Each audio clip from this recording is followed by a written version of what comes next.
Myanmar की मदद के लिए सबसे पहले आगे आया भारत। भेजी जा रही राहत सामग्री। भूकंप ने ली अब तक 150 की जान। म्यांमार में केंद्रित एक शक्तिशाली भूकंप ने शुक्रवार को दक्षिण पूर्व एशिया का हिलाकर रख दिया है। कारण म्यांमार में इसके 144 लोगों की मौत हो गई और 732 लोग घायल हो गए हैं। वहीं सैकड़ों इमारतें गिर गई हैं, जिसकी वजह से सैकड़ों लोग बेघर हो गए हैं। वहीं म्यांमार की मदद के लिए भारत आगे आया। सूत्रों ने बताया कि भारत शनिवार को भूकंप प्रभावित म्यांमार को एक सैन्य परिवहन विमान में करीब 15 टन राहत सामग्री भेजेगा। उन्होंने बताया कि भारतीय वायुसेना की C-130J विमान जल्द ही हिडन वायुसेना स्टेशन से म्यांमार के लिए उड़ान भरेगा। सूत्रों ने बताया कि भेजी जा रही राहत सामग्री में टेंट, स्लीपिंग बैग, कंबल, खाने के लिए तैयार भोजन, water purifier, solar lamp, generator set और आवश्यक दवाएं शामिल हैं। 7.2 तीव्रता के भूकंप के झटकों ने म्यांमार और पड़ोसी थाईलैंड में क्षति और दहशत पैदा कर दी है।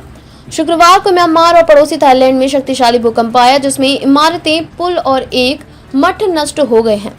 म्यांमार के कम से कम 144 लोग मारे गए हैं, जहां दो बुरी तरह प्रभावित शहरों से ली गई तस्वीरों और वीडियो में व्यापक क्षति दिखाई गई है। साथ ही राजधानी में कम से कम 10 लोग मारे गए हैं, जहां निर्माणाधीन ऊंची इमारत ढह गई है। मांडले के एक निवासी ने कहा कि पूरे शहर में तबाही हुई है। एक अन्य ने कहा कि सड़क क्षतिग्रस्त हो गई है, फोन लाइनें बाधित हो गई हैं और बिजली नहीं है। म्यांमार नाउ से तस्वीरें पोस्ट की हैं, जिसमें एक घंटा घर ढह गया और मांडले पैलेस की दीवार का एक हिस्सा खंडहर में तब्दील हो गया है। एक प्रत्यक्षदर्शी ने बताया कि एक चाय की दुकान ढह गई है और कई लोग अंदर फंस गए हैं। हम अंदर नहीं जा सके, स्थिति बहुत खराब है। तांगो में एक व्यक्ति ने कहा, हम मस्जिद में नमाज पढ़ रहे थे जब भूकंप के झटके शुरू हुए। 3 लोगों की मौके पर ही मौत हो गई। स्थानीय मीडिया ने बताया कि शान राज्य की ओंगबान में एक होटल मलबे में तब्दील हो गया था।